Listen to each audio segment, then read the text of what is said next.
When Bill and I first met, he was a Washington fan and I was a Dallas fan.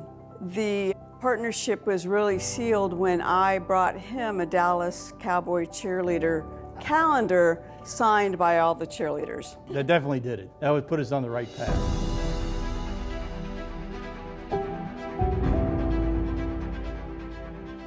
What an outstanding scientist and partner Terry's been. Bill's always had a great vision for the path forward. Terry managed all the things that was going on in the laboratory, building the products, and I was out telling our story, raising the money.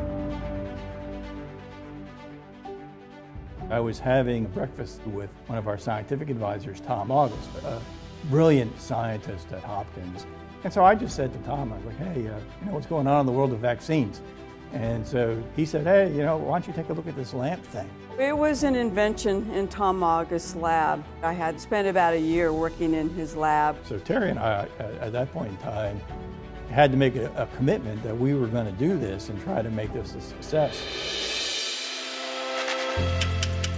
Bill has, from very early on, always had a diagram that he would draw out low-hanging fruit versus the more difficult.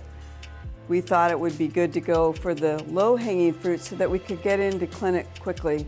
Terry advocated for the allergy. Went after a target where there are 30 million individuals who are allergic to it in Japan, the Japanese red cedar, and saw some encouraging results. A new way to treat allergies. Caught the attention of Astellas Pharmaceuticals and the size of deal we did with Astellas, which was $300 million up front. Everything that we collected from that allowed the company to take off. I think it was 2014, John Sampson came and gave a seminar here.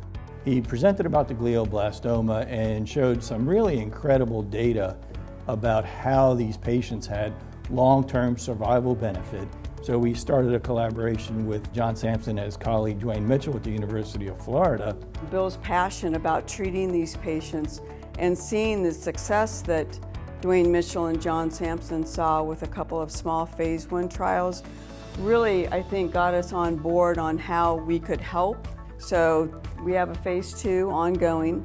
Just knowing that we built this ecosystem on a biotech company that is a wonderful group of people doing fantastic work, not only for the benefit of every shareholder, but for the benefit of cancer patients and allergy patients. We were introduced to HLB last year, and it's given us an idea of looking at how to approach the world. And they've just been a marvelous partner for us. And so I am thrilled to be part of that. Working back in research and development, it's like putting a puzzle together. You begin to complete it, you get that much more excited, and that really doesn't go away. I think this year is a great opportunity for the company. We're getting ready to take a couple of products into clinic. So I think it's a very exciting time for ITI.